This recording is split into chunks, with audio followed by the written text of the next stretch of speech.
Madame, Messieurs, nous sommes samedi 18 mars 2023 et c'est l'heure de l'actualité hebdomadaire. Au sommaire de ce journal rétrospectif, découverte d'une cabane touristique au village Les Saras. Nous sommes dans le département du Kwilu. Puis, à Pointe-Noire, nous reviendrons sur le 46e anniversaire de la commémoration de la mort du président Marien Ngouabi. Mais aussi en culture, nous ferons un cap au centre-ville de Pointe-Noire pour parler de l'ouverture du comptoir des artisans. Mesdames et messieurs, bienvenue à tous.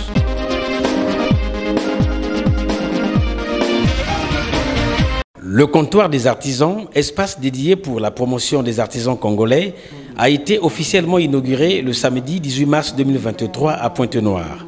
Un espace qui doit sa création grâce à sa coordonnatrice Rachel Rizé.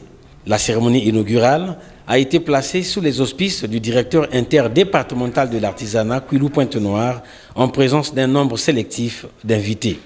Souhaitons la bienvenue aux invités, Rachel Rizé, très optimiste, a dégagé l'objectif principal de ce comptoir. Ce concept store a été créé dans le but de mettre en valeur la créativité des artisans locaux et de rapprocher les consommateurs de l'art africain, en général et congolais en particulier. Je voudrais remercier tous les artistes pour leur créativité et leur talent. Que vive l'art congolais et africain pour un continent dont on connaît la richesse. Dans ce mot de circonstance, le directeur interdépartemental de l'artisanat a félicité la promotrice et l'ensemble des artisans pour cette initiative. Mes félicitations à Madame la directrice et aux membres du comptoir des artisans d'avoir créé cette entreprise qui cadre avec la politique du gouvernement dans le secteur de l'artisanat, à savoir promouvoir les produits artisanaux locaux. Pour votre gouverne, le président de la République, Son Excellence Denis Sassou Nguesso, vient d'instituer la Semaine nationale de l'artisanat. La Semaine nationale de l'artisanat a pour objectif de valoriser le statut de l'artisan et des métiers artisanaux. Un comptoir aux articles diversifiés, typiquement locaux, produits et réalisés par les artisans locaux. On y trouve des abat-jours, des encadrements, les produits de la couture, de la tapisserie, dans les coussins et les revêtements des meubles. Quelques artisans n'ont pas caché leur satisfaction. Je suis très heureuse de participer à l'ouverture du comptoir des artisans et je remercie Madame Rachel qui m'a donné la possibilité de pouvoir m'exprimer à travers la fresque murale, la peinture murale que j'ai réalisée ici dans la boutique même. C'est vraiment un bonheur pour nous, que ce soit les artistes ou les artisans, d'avoir un lieu où on va présenter nos réalisations, nos œuvres. Je vois maintenant une lueur d'espoir parce que le Congolais n'a pas tellement été initié à connaître sa propre identité. Nous l'avons ignoré et le Congolais ignore que sa culture, c'est sa carte nationale d'identité. Je ne peux qu'aujourd'hui dire vivat à cet événement qui me paraît prestigieux. Et j'encourage cette initiative que notre ministère de tutelle de la culture et des arts n'a pas pu organiser. Pour ce comptoir, j'ai été attiré par son idée, elle m'a consulté. Aussitôt, j'ai senti qu'il fallait bien qu'on fasse cela. Il fallait bien qu'on trouve quelqu'un pour nous soutenir, nous avancer, qu'on aille de l'avant. Maintenant qu'on a trouvé cette femme, nous sommes obligés donc de nous lancer pour créer. Le comptoir des artisans est un tout des merveilles de l'artisanat. Les invités l'ont compris lors de la visite de la boutique.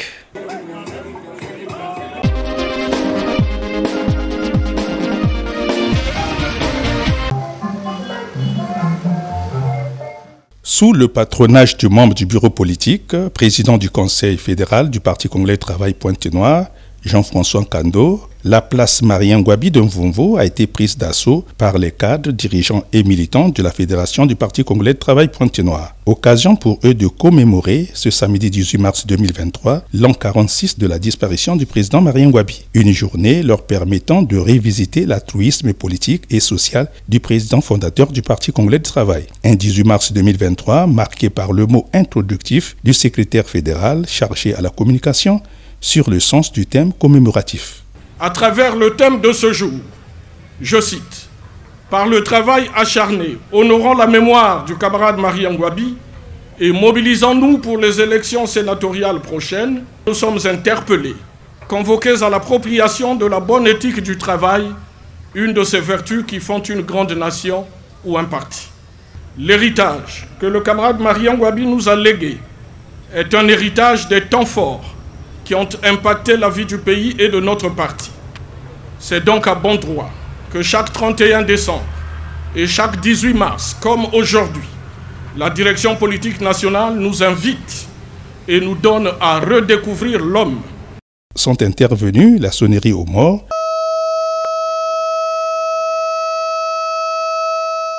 et le dépôt de la germe de fleurs par le président du Conseil fédéral sur la stèle Marian Ngouabi. Des accolades aux dirigeants fédéraux pour redonner la flamme d'une gouvernance participative. D'humeur détendue, Jean-François Kando revient sur les valeurs du travail qu'incarnait Marian Ngouabi. Le président Marian Ngouabi nous rappelait à cette vertu cardinale, le travail. La seule vertu qui peut créer la richesse nationale et nous amener au développement. Et le président Marian Ngouabi n'a eu de cesse de rappeler aux Congolais cette valeur de travail qui, sans elle, ne peut apporter la richesse au pays, ne peut apporter la valeur ajoutée qu'il faut pour que le social soit transformé, pour que le pays se transforme. Le président Denis Sassou Nguesso a repris cela à son compte et tout le temps, lui-même aussi, n'a de cesse de nous rappeler que le développement est au bout du travail. 46 ans après sa disparition, le président Marian Ngouabi n'est pas tombé dans l'oubli des vivants, car chaque 18 mars, le Parti congolais du travail lui rend toujours des honneurs de leader incontesté.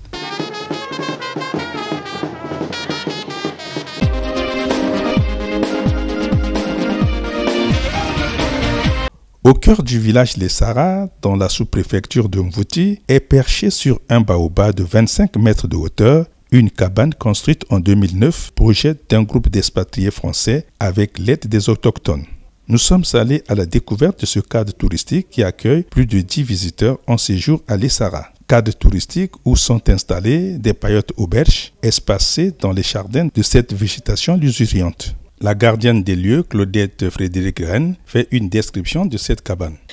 Donc le baobab sur lequel est construite la cabane a été acheté en 2009. En 2011, la cabane était finie. En 2013, on a fait le gîte. Et en 2015, on a commencé la construction des paillotes. Actuellement, la cabane peut accueillir une dizaine de personnes. On y fait des repas gastronomiques avec des produits qui ne sont achetés que dans le village et seulement dans le village. C'est quelque chose auquel on tient vraiment. Voilà. Les Saras, c'est vraiment un joli village et nous avons beaucoup de plaisir à y vivre.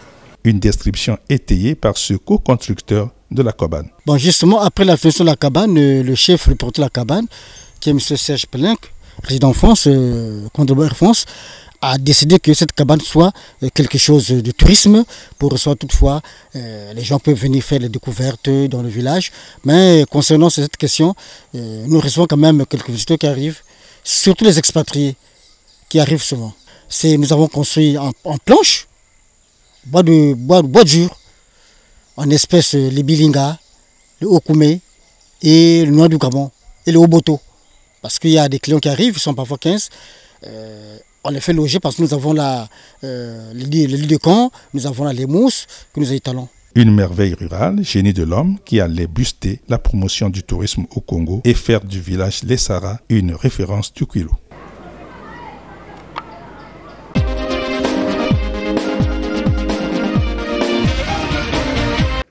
Le poste de santé de Maïtoula, dans la sous-préfecture de Moutamba, est situé dans le département du Niari. Beaucoup sollicité par les populations environnantes, ce poste de santé n'a plus les conditions requises répondant aux critères recommandés.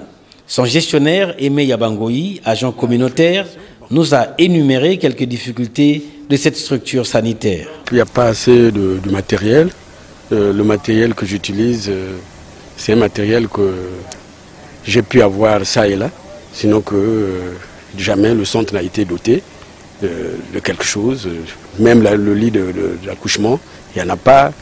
Il y a le médicament, effectivement. Et heureusement que le MES a pensé à nous faire un petit don.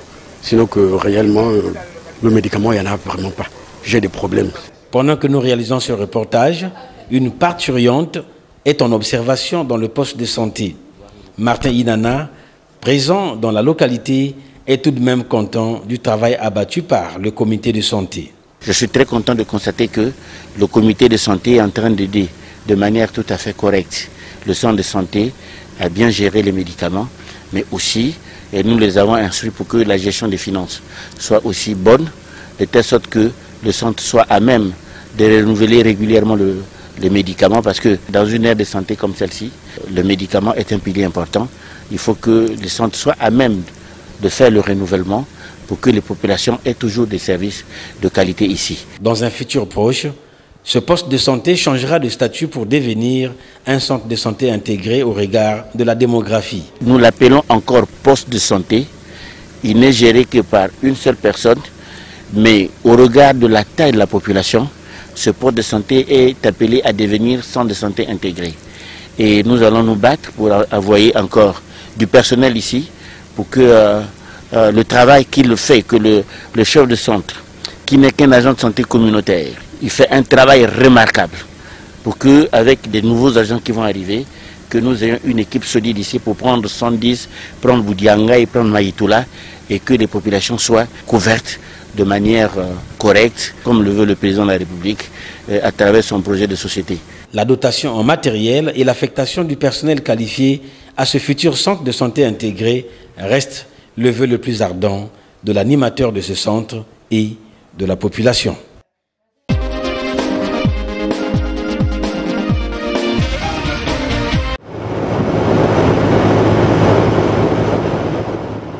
En se rendant à la sous-préfecture de Mvouti sur la route nationale numéro 1, d'un constat sélectif, nous observons le travail qu'effectue la Congolaise des routes et le fonds routier. Un entretien pérenne donnant plus de visibilité aux automobilistes de rouler avec assurance de Mengo, Malele, Punga, Mvouti dans le Mayombe avant d'arriver à Dolizy.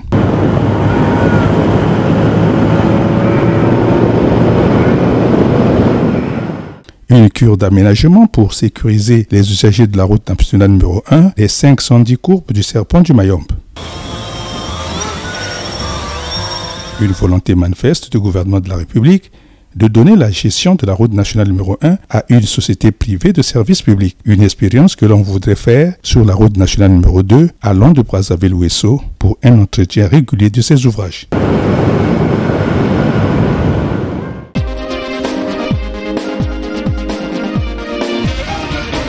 À partir d'aujourd'hui, vous êtes le directeur de l'hôpital. Le directeur départemental des soins et services de santé du Niari, Martin Inana, a installé le 9 mars dernier le nouveau directeur de l'hôpital de base de Mosenjo.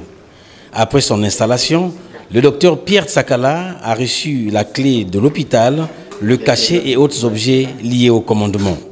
À peine installé, il lui manque de mots à l'immédiat. Seulement, il pense procéder à la main tendue face à ses collaborateurs pour le bien-être de l'hôpital et surtout des populations.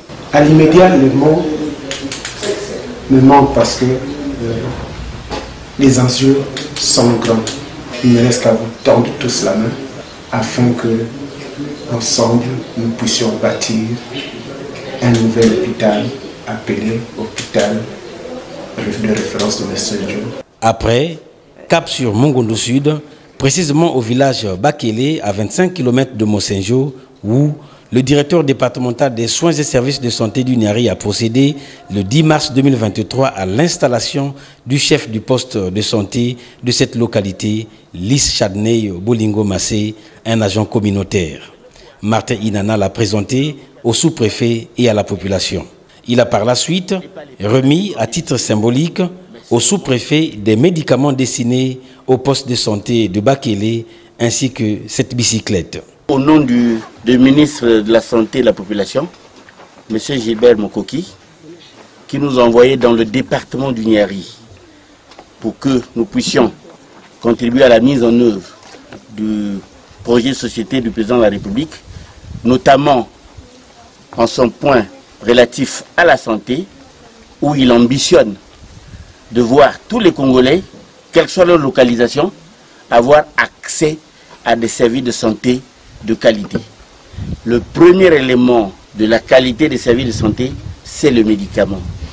Je vous fais don de ces médicaments, au nom donc du ministre de la Santé, pour que les populations de Bakélé, Kisiélé, de Mungunu, de manière générale, puissent avoir accès aux médicaments à moindre coût.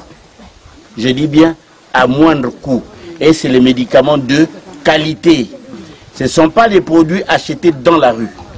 C'est des produits achetés au niveau de notre centrale d'achat des médicaments qu'on appelle la CAMEPS, la structure qui a l'autorisation de l'État pour donner des médicaments aux formations sanitaires. Un poste de santé construit il y a quelques années et venant à peine d'être lancé par le ministère de la Santé, représenté par le directeur départemental. Ce poste de santé recevra les populations des villages environnants, dont Kisiélé. Mongondo Sud, situé dans le massif du Chahut, est à 240 km de Dolisie.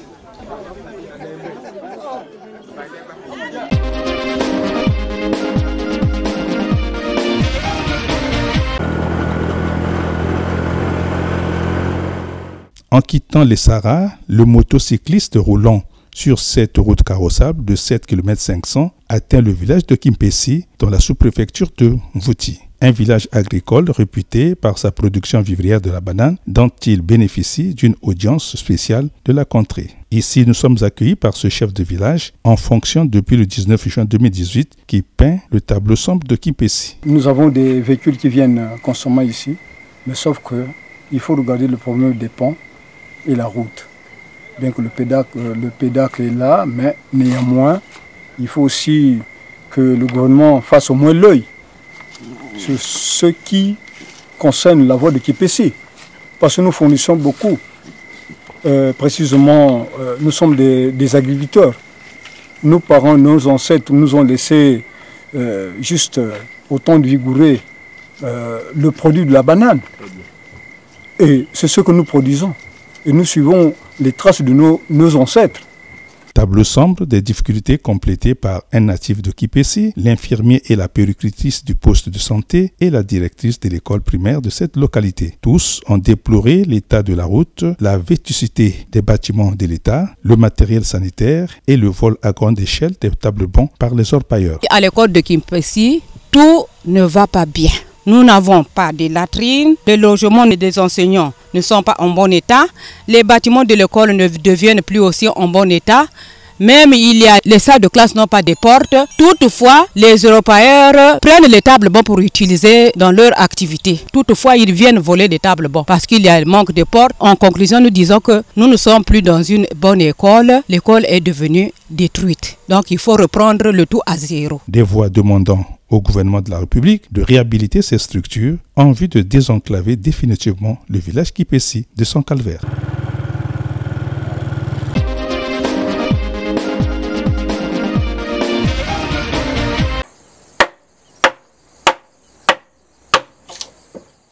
Roger Baya, un autodidacte ressortissant du département du Poul, a choisi la sous-préfecture de Mvouti pour exercer le métier de sculpteur en pleine forêt du Mayombe. Sans élève, l'homme excelle seul en fabriquant avec du bois spécialisé les bustes divers et accessoires connexes. Un métier de sculpteur qui nourrit son maître avec l'afflux d'une clientèle africaine et européenne dans le site. Avec regret, il interpelle la conscience juvénile de s'approprier ce métier d'avenir. Nous avons déjà un âge avancé. Les jeunes ne veulent pas apprendre. Ça dit que les jeunes doivent venir apprendre auprès de nous. C'est tout ce que nous voulons. Compte tenu de la difficulté du bois, j'ai préféré venir m'installer ici, dans le district de Mvouti. Tout ce qui est utilitaire, ça marche. C'est-à-dire que tout ce qui semble bon aux Africains, ça marche ici. Et à nos voisins, les Européens aussi, ça marche. Vous avez en face de vous Bouddha qui est là. Plus loin là-bas, devant l'hangar, il y a tout. Il y a les mortiers, il y a tout ce qui est utilitaire.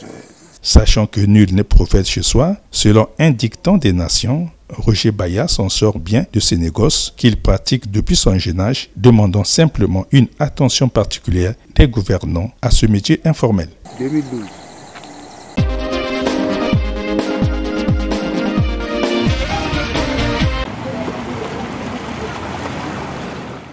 Au moment où la ville de Pointe-Noire attend les bienfaits de sa municipalisation additionnelle pour soulager les souffrances des populations, la forte pluviométrie de la ville continue à lessiver le bitume de certaines avenues de Pointe-Noire, ternissant l'image de Ponton-Label.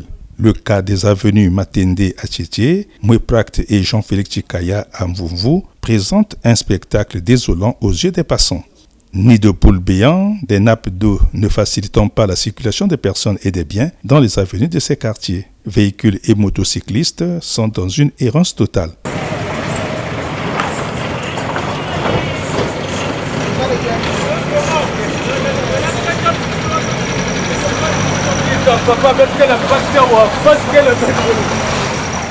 Fatou, une habitante de l'avenue Moueprat, manifeste sa désolation. Ça fait déjà 6 mois que là. L'avenue Moueprat, qui faisait la fierté de notre quartier, est aujourd'hui dégradée par la rage des eaux de pluie. Partout des nappes d'eau qui nous empêchent d'installer nos espaces de vente. Nos aliments exposés côtoient des eaux boueuses, sources de microbes. Nous pataugeons dans l'eau, une difficulté pour les véhicules et les piétons. L'État doit nous venir en aide pour mettre fin à ce calvaire. 8 mois sur 12 de pluie, cette forte pluviométrie donne du fil à retordre à la volonté des gestionnaires de la ville de Pointe-Noire.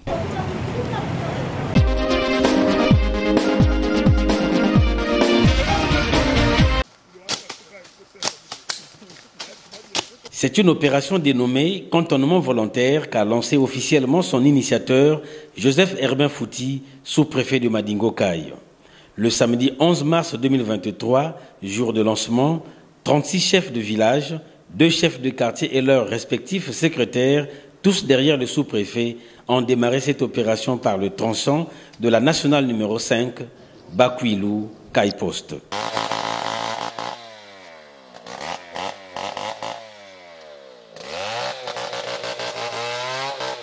Ils ont utilisé le matériel aratoire motorisé et non motorisé pour élaguer ces arbres et tailler ces hautes herbes qui font ombrage à la route. On va s'organiser dans les villages, appeler les populations et puis voir nos pistes agricoles et puis élaguer là où il y a disons, du bois, tout ça, travailler pour que ça soit un peu plus propre pour les usagers qui viennent, les voitures. Voilà. Cette opération lancée ce jour concerne les 9 axes routiers de la sous-préfecture de Madingo-Kai, a précisé le sous-préfet de cette localité. Nous avons regroupé tous nos chefs de village. Nous avons 36 villages et leurs secrétaires et ils sont donc rendus ici pour procéder au lancement officiel.